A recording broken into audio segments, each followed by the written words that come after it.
In the heart of the Velthray Council chamber, a holographic recording flickers to life. A Krell warrior, defiant even in his final moments, is torn apart by the champion's shock lances. Another specimen breaks. How predictable. High Priestess Valeria rises from her throne of twisted black metal, her ornate headdress catching the cold blue light. The council falls silent. 14,000 years. 47 species have attempted the gauntlet. None survived. None ever will. The holographic scoreboard blinks into existence, a grim ledger of the fallen. 47 species, each name crossed out in ominous crimson. Every cycle the same. A waste of resources. The gauntlet is sacred, inviolate. It does not yield to weakness or hope. The chamber is a tableau of armored chests and lowered crests. Not one council member dares to glance at another. So it has been for 14 millennia. So it shall remain. A sharp chime cuts through the chamber's satisfied silence. A new holographic figure materializes, human, draped in the dark formal wear of Earth's diplomatic corps. Another species dares apply. They call their world Earth. They request full council membership. They have ambition at least. But ambition without strength is dust. If they wish to join, they must face the gauntlet. The human ambassador's image wavers, then bows. A reluctant nod. The transmission ends, leaving only the weight of an impossible obligation. On Earth, in a sterile government call center, a harried aide scrolls through personnel files. Priority, single, no immediate dependence, no critical skills. The search filters down to a handful of names. Retired workers, ex-military with disciplinary flags, loners, each one a silent, expendable asset. They'll send their finest warrior, like all the rest. It will end in the same crimson message. A waste. Inform the humans. The trial begins in 3 cycles. They have that long to present a champion. We shall see if their species has more than empty pride. The directive flashes onto the aide's screen. They select a file, almost at random, a retired offshore welder, combat rated, 2 decades of hazard waivers. A message is sent. Report for special duty briefing. Immediate. The gauntlet will not wait, and Earth has no choice but to gamble. On a North Sea oil rig, a lone figure welds in the teeth of a winter storm. Icy rain hammers his coverall, and the wind shrieks, but Frank does not flinch. His comm unit crackles. A priority call from Earth's Selection Bureau. He lifts his welding mask, eyes narrowing. Yeah, this better be quick. I am burning rod. The Bureau official outlines the alien trial, 14,000 years of failure, 47 species dead, a single, impossible chance. And you are calling a retired welder from Louisiana. Sure, I've got nothing on my calendar. The official mentions combat ratings, hazard waivers. Frank interrupts, gruff and unimpressed. Save the pitch. If I do this, I want double overtime, and travel time counts. The line clicks. Frank shakes his head and slots the comm back into his belt. He pulls down his mask, the arc light flaring back to life. 14,000 years. Bet they never welded in a North Sea gale. Amateurs. The storm howls on, indifferent to the fate of one human. But in 3 cycles, the Velthry will learn what a Louisiana welder calls a bad day. 3 cycles later, a civilian transport shuttle sets down on the Velthry landing pad. Frank steps out, thermos in hand, surveying the alien spires with a squint. Well, ain't this something? Looks like a refinery had a baby with a cathedral. Overseer Zorath approaches, his ceremonial armor gleaming under the strange sky. His tone drips with ritual disdain. You are the human volunteer. I expected more, no matter. Sign this waiver. It absolves the Velthray of your inevitable demise. Sure. Got a pen, right? Fancy light pen, there, done. Now, I need you to hold on to this thermos. It's my good one. Frank's worn work boots leave scuff marks on the polished black floor as he ambles toward the Gauntlet's entrance. The Gauntlet facility looms ahead, a colossal black fortress alive with glowing gold runes and crackling energy barriers. Without hesitation, he steps through the massive circular doorway. The golden light swallows him as the door seals with a resonant thud. Another fool enters the Gauntlet. The scoreboard will soon be updated with a 48th failure. Such a waste of time. Inside, the initial sensory scans wash over Frank. He cracks his neck, takes a deep breath, and waits for whatever comes first. The trial has begun. The chamber plunged into absolute void. No light, no sound, no gravity. The sensory deprivation field wrapped around Frank like a silent ocean. Huh? Quiet. Feels like a real nice nap coming on. Might as well. In the observation room, the vitals monitor painted a baffling picture. Heart rate, 60. Neural activity, sliding toward unconsciousness. His vitals are steady. No panic, no cortisol spike. He is either dead or he has simply fallen asleep. Sleep? In the void? The sensory deprivation stage drives most species to madness within minutes. He cannot be simply asleep. The timer hit 2 hours. Inside the chamber, Frank's eyelids twitched. He yawned, stretched, and sat upright as if waking from a Sunday nap. Well, that was better than the bunk on the North Sea rig. What's next? Stage 1 blinked green on every screen. The Gauntlet registered a completed pass, the first in 14,000 years. Run diagnostics. Check the sensors. There must be a malfunction. No species simply rests through the void. No malfunction, Zorath. The human has passed stage 1, and he is asking what comes next. A blast of dry, killing cold announced stage 2. The chamber walls shimmered with ice, and the readout plummeted to negative 50 degrees centigrade. Cold. Same as a North Sea morning, but without the coffee. Better move around. Over the intercom, Zorath's voice crackled, demanding a status check.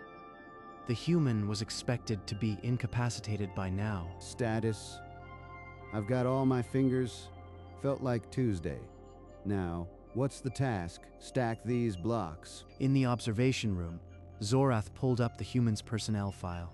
His eyes widened as decades of North Sea winters scrolled past. 6 months in freezing conditions. This isn't a warrior. He's a laborer who welded through storms for 20 years. The task array lit green. Frank had completed the dexterity and endurance drills in half the expected time. His motions steady despite the cold. That it? All right. You had this set to hard, right? Just checking. The Gauntlet's cold stage shut down with an almost grudging hiss. On the monitors, a second green completion flag appeared. 2 stages. 2. And he jokes about it. What is this creature? The next chamber unfurled into a circular combat pit, dark metal walls pulsing with red runes. 3 Velthray champions awaited, shock lances humming with lethal promise. 3-on-1 reminds me of that bar fight in Port Arthur. At least these fellas don't have broken bottles. Frank reached into his coverall and drew a heavy pipe wrench, its surface scarred by 100 rough jobs. He gave it a practice swing, the weight familiar as his own hand. The first champion lunged, shock lance crackling. Frank sidestepped, brought the wrench down on an armored wrist. Bones crunched, the lance clattered to the floor. The second champion swept a ritual blade at Frank's head. He ducked, pivoted low, and swept the champion's legs. A single punch to an exposed temple ended the struggle. The third champion glanced at his fallen comrades, then back at Frank. Frank closed the gap. Before he could raise his weapon, a wrench jab and a forehead smash dropping him cold. Silence. A shock lance lay sparking on the floor, its light sputtering out. High above, the observation deck was frozen, every screen locked on the impossible image below. A holographic timer flickered and stopped. 41 seconds. The Gauntlet's combat stage, the death of 47 species, was over before most Velthri could draw breath. Huh. Felt longer. Hope that don't count against my overtime. 41 seconds. The ancestors are laughing. Or weeping. I cannot tell which. So, do I get a lunch break? Paid. Preferably. I didn't see any vending machines in here. In the observation room, Zorath's hands went numb. The glowing scoring tablet slipped from his fingers and shattered against the polished floor. He asks for a meal. He just felled 3 champions. And he asks for a meal. Behind him, High Priestess Valeria clutched her chest, her ceremonial robe rustling. Her mouth opened, but no sound came. By the ancestors, She swayed once, then crumpled into the arms of 2 junior acolytes. The High Priestess had fainted before the entire observation staff. A tech priest knocked over a data slate. Someone shouted for a medic. The observation room dissolved into a cacophony of squawking and flailing limbs. I'll take that as a maybe. He has broken the ritual. The priestess is unconscious, and I am the overseer.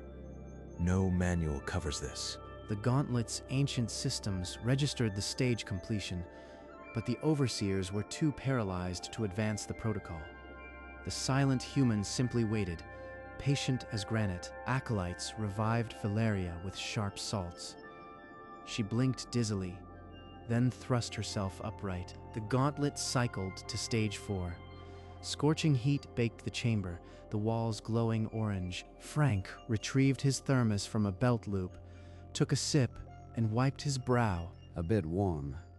Reminds me of August in Baton Rouge. He's enjoying this. The human is actually enjoying the trial of the scorched. the Gauntlet does not lie. If he endures, then by our own ancient law, he is worthy. Worthy? He broke our champions in 41 seconds. This is sacrilege. The council fractured, voices clashing. Some demanded the trial be stopped, others insisted on protocol. That all I've worked in hotter boiler rooms. Stage 4 ended, but the observation room had descended into bitter argument. The trial continued without oversight. The chamber shifted into a gray haze. Stage 5, psychological torment. Phantoms bled from the walls, each one a tailored terror. A small human child materialized, a girl with pigtails, tears streaming down her face. Emma, alone, afraid, reaching for him. Frank's jaw tightened, the only crack in his stony composure. The image leaned closer, her sobs echoing. That ain't real. She's fine. I'll buy her a pony later. The phantasm shattered, ice breaking on a windshield.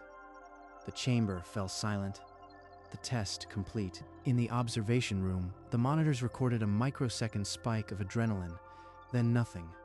The vital signs returned to a steady, resting pace. Nice try.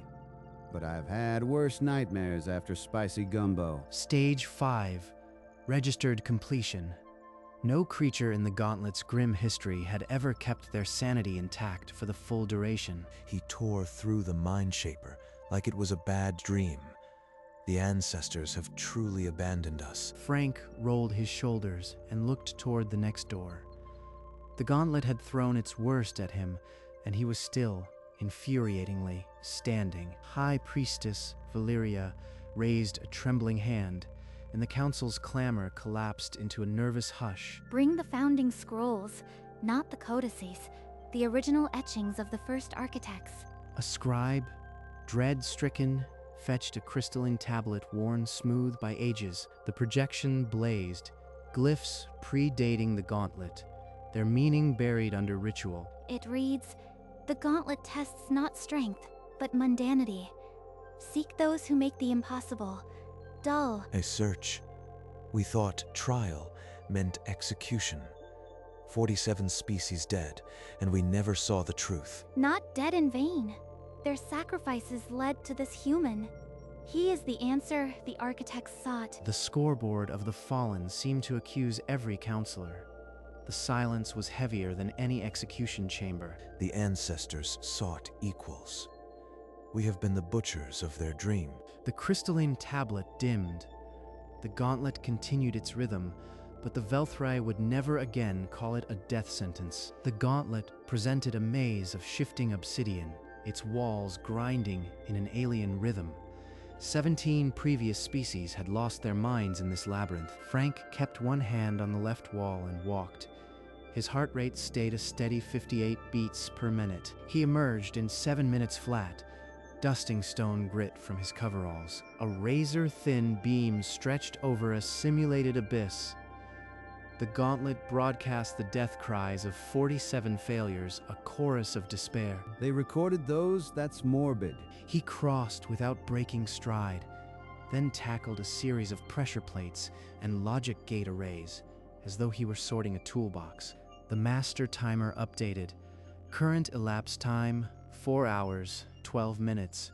The previous best attempt before death, 4 hours, 35 minutes. Zorath's hand hovered over the console. Trembling, he toggled the display for the entire observation room. 23 minutes. He is 23 minutes ahead of the fastest corpse that ever entered this place. The observation room fell into a new silence, not shock, but the sound of a civilization realizing its deepest myth had been desecrated by a man with a thermos. The final minor station was a room of shifting gravity, but Frank completed the puzzle in under 2 minutes with a soft hiss. The gauntlet's final door cycled open, and he stepped out into the cold light of the lobby. Zorath stood frozen, still holding the battered thermos. Frank took it from his unresisting claws. Not bad. A bit easier than a North Sea winter, but not bad. The master timer stopped.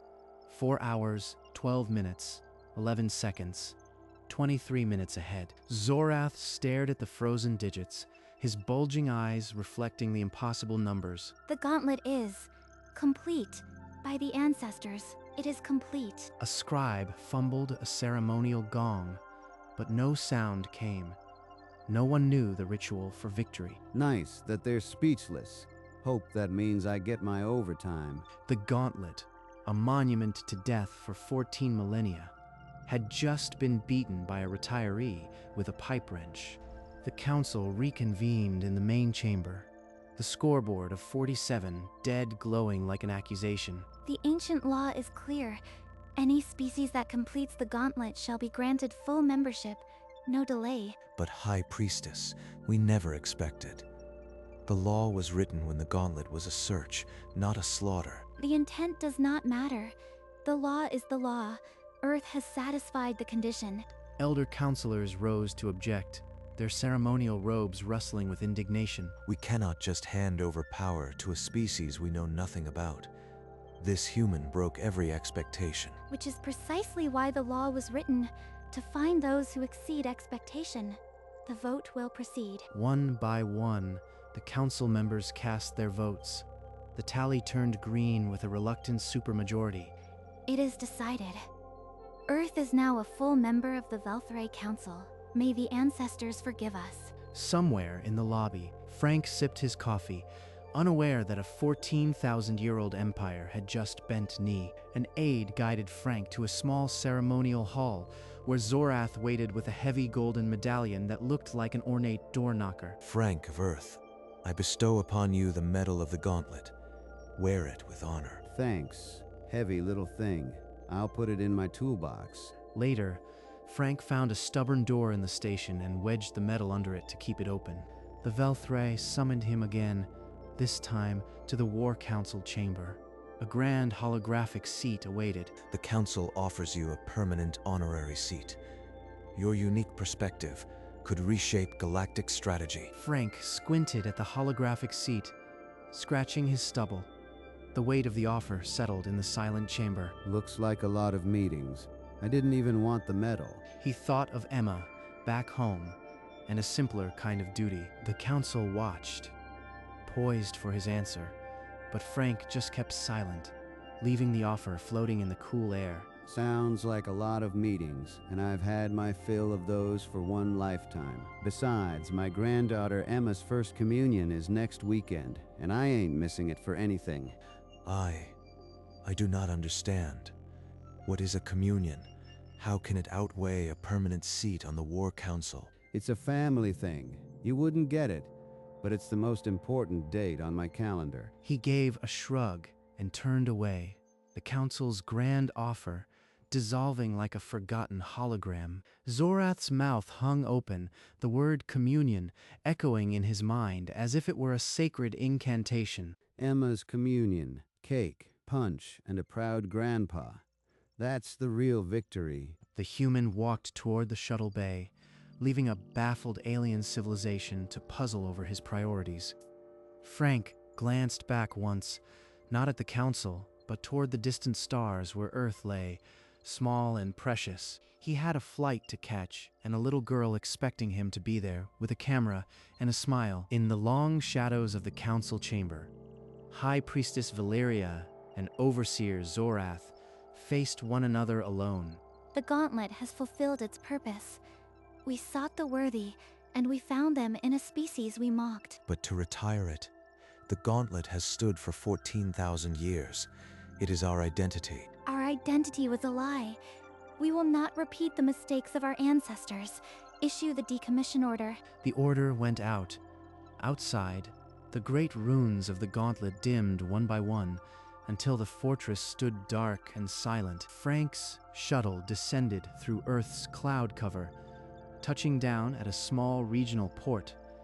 No fanfare. Home sweet home, just in time for Emma's big day. He walked into his house, the smell of fresh-baked cookies greeting him. Emma's voice called from the kitchen. Just a regular grandpa now. Best job in the galaxy. The gauntlet was gone, but the universe had changed. And Frank was exactly where he wanted to be. Frank's living room was a riot of streamers and balloons. A white First Communion dress waited on a hanger, and the smell of vanilla icing hung sweetly in the air. The doorbell chimed, and Frank opened the door to find a robed Velthray emissary clutching an intricately carved case. Didn't expect any more alien visitors. You selling something? The emissary bowed stiffly and recited a formal message from High Priestess Valeria, offering a gift for the child Emma. Emma, pigtails bouncing, slid into the hallway and peered around Frank's waist. Is that for me?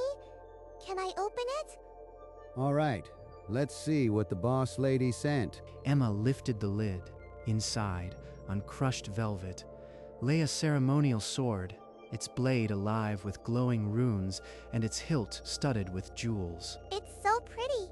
Can I hold it? She lifted the sword with both hands, the runes casting amber light on her beaming face.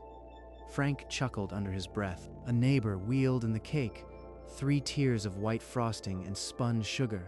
The room went quiet with anticipation. A relative patted their pockets. Forgot the cake knife, they mumbled. A frantic, laughing search began. I have a sword. Can I cut the cake with it? Why not? Go on, sweetheart. Make a wish for me.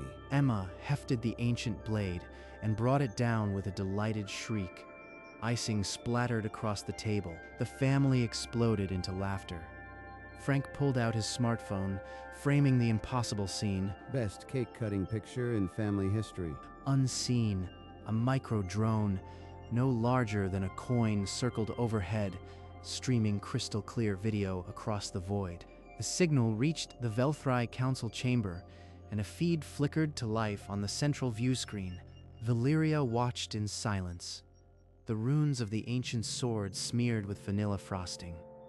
She did not yet understand what she was seeing. Valeria's slit pupils contracted as the image resolved. A human child, frosting spattered, wielding the sword of the first architects, like a dessert knife. By the ancestors, the sacred blade. She uses it on confection. She clutched her chest, a strangled gasp escaping her throat, and collapsed backward in a dead faint for the second time. Attendants scrambled, but this time, a new sound cut through the commotion, a low, rumbling chuckle from Overseer Zorath. It's a cake, the most fearsome trial in the galaxy, and their spawn uses it for a party. His laughter erupted, a bark of pure, undignified mirth. The other counselors stared, then a few began to chuckle, the absurdity finally breaking through. On the frozen feed, Little Emma beamed, brandishing the frosting-smeared relic. 14 millennia of terror ended in a living room in Louisiana. The ancestors would have laughed too. This is the species that beat the gauntlet, and they use our relics as party favors. Valeria remained unconscious, but around her, the council chamber echoed with the first genuine laughter in 14,000 years. And on the screen, frozen in amber light, was the image that would haunt the Velthray forever. A little girl, a sacred sword, and a very happy birthday. The last guests had gone. Streamers drooped, and the cake sat half-eaten on the table. Frank sank onto the couch beside Emma, who was still clutching the sword. Grandpa, can I keep the sword? Sure, kid, but I'll teach you to weld when you are older. That's a more useful tool. The sword leaned against the coffee table, its runes now smeared with vanilla and chocolate. An alien relic turned into a family heirloom. I am going to show it to everyone at school. Maybe I'll be a knight. A knight. Yeah, that fits.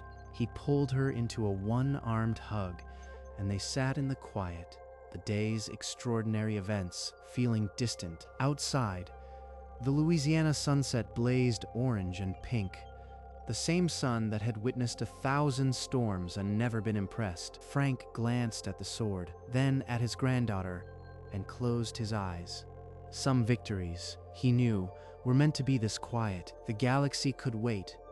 Right now, a girl with frosting on her cheek was the only universe that mattered. In the Velthry Council chamber, darkness had reclaimed the ancient thrones. Only the scoreboard lingered, its amber digits frozen on Frank's record. The gauntlet facility squatted under a starless sky, its runes dimmed to black. A 14,000-year terror was over. Back on Earth, Frank leaned into the sofa cushions, his phone screen illuminating a familiar grin.